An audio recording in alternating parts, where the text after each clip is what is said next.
Donc rebonjour à tous. Là j'ai fait un direct tout à l'heure mais sur un autre groupe. Donc là je reprends sur notre groupe Charlier. Donc ce que je disais dans la précédente vidéo se vérifie. Donc là on a un déchômeur à disque qui vient de passer. À côté vous verrez un déchômeur à dents et à côté il y avait notre charrue. Donc on va voir différents types de travail. Juste pour voir. Voilà. Bon, ça fait du boulot, hein, ça fait du bon boulot quand même.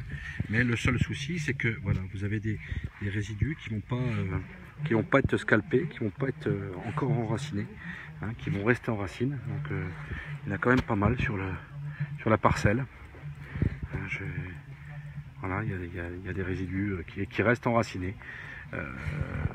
Malheureusement, ce genre de choses, on peut pas se le permettre. Hein. Voilà, bon, ici ça va, c'est à peu près homogène de ce côté-là. Voilà, mais par contre il y a des endroits, ici là, voilà, ça reste, voilà, ça c'est enraciné, ça reste en racine. Donc ça veut dire que c'est de la repousse annoncée hein, dans les champs. Hein. Alors ça c'était le disque. Là on va voir, donc ça fait du boulot quand même, hein. Un bon mélange. Là on va voir la dent. Donc la dent c'est encore pire. La dent c'est encore pire parce qu'on a, vous voyez, des tiges comme ça qui restent enracinées totalement. Hein, sur pratiquement toute la largeur de travail, vous avez une petite bande qui n'est pas détruite, qui n'est pas scalpée.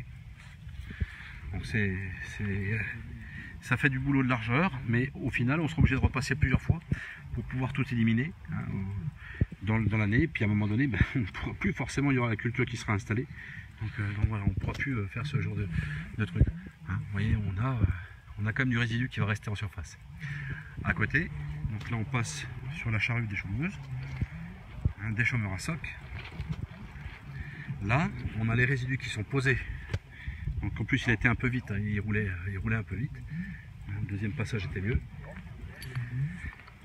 Là on a la totalité qui est coupée. Voyez, on retrouve de la motte scalpée, coupée en surface. Voilà, des résidus qui restent coupés en surface. Et tout a été coupé, la totalité. Donc ce que vous voyez à droite, hein, c'est la partie d'enraillement, donc c'est la première partie qu'on a faite. Là on a refait un deuxième passage qui était beaucoup mieux, à la bonne vitesse, donc voilà, ça donne ça. Et là on a un travail à 7 cm.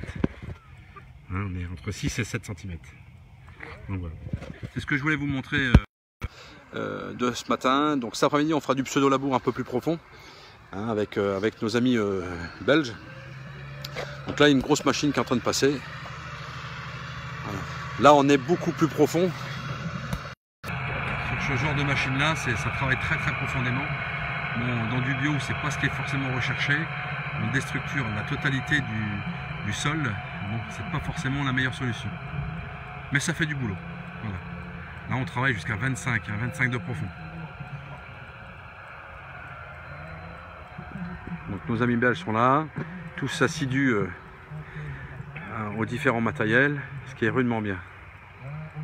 Bon allez, je vous dis à tout à l'heure. On se revoit pour le pseudo-labour et puis on parlera de différents matériels, je les passerai en revue les uns après les autres. Voilà, à tout à l'heure.